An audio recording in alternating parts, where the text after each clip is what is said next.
Everything is barcoded. Olivier is 'n Fransman wat al lank saam met Michelle werk. Hy's 'n plantou en veral lief vir bome.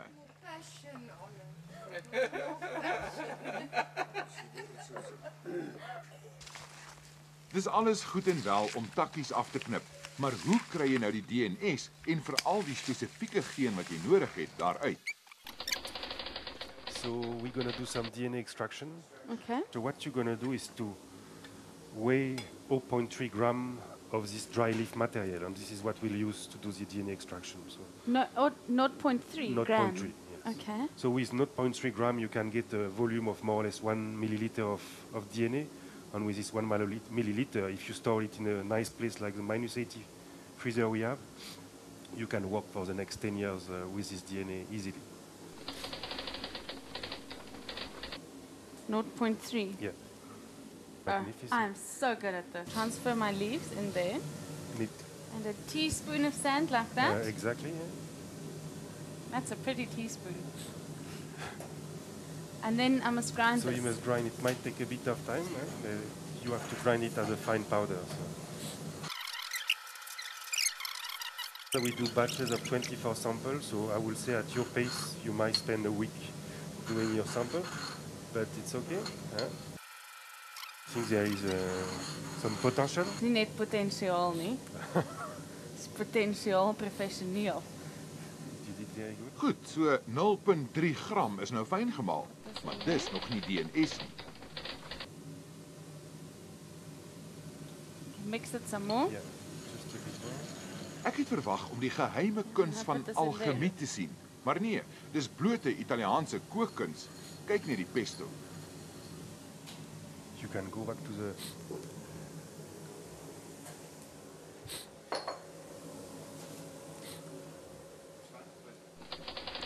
Now what we're gonna do is to transfer some volume of chloroform in each of our tubes, and the chloroform is going to help the extraction of the DNA. So beautiful, Beautiful. beautiful. Thank you. So now what we have to do is to mix a bit the sample, but gently. Hulle het tot 'n spesiale masjien om die bestanddele saggies mee te skud. So we are fine with it. Basically, our sample are going to be spinning for 10 minutes, and it will just separate things in the tubes. It's very important that centrifuges are balanced because it's going quite fast, and if you don't balance them nicely, you might have disasters.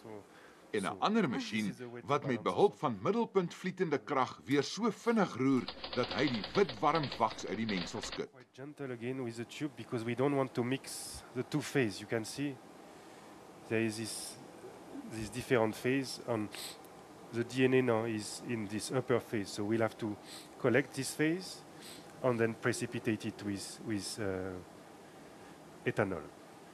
So we're gonna get cold ethanol. So the ethanol, it's an absolute one. It's been stored at -20, and this is going to be the best to precipitate the DNA. So this is what we're going to use now.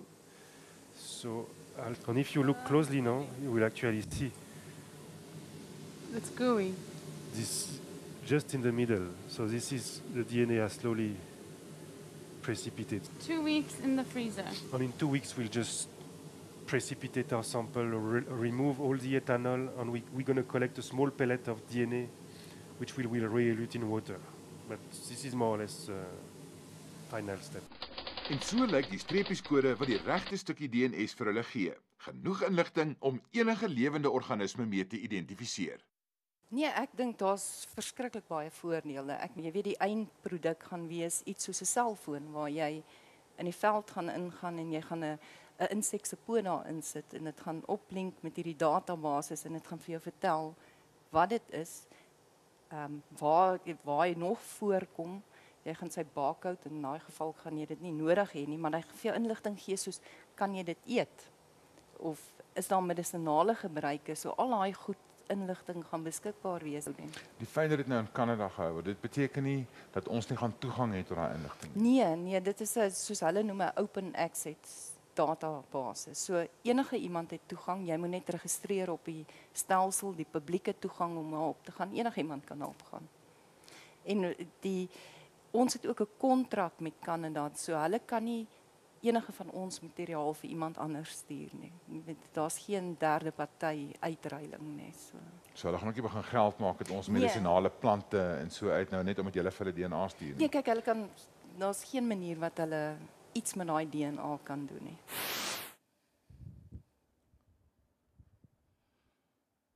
Ja, ek moet sê dis fantasties om te kan sien waar trek die wetenskap vandag en hoe fyn kan 'n mens al kyk na die wêreld om ons.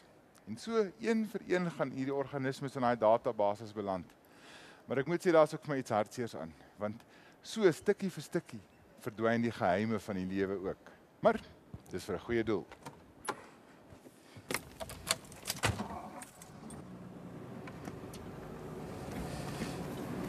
Ag nee, Johan, nie weer vir my wegry nie.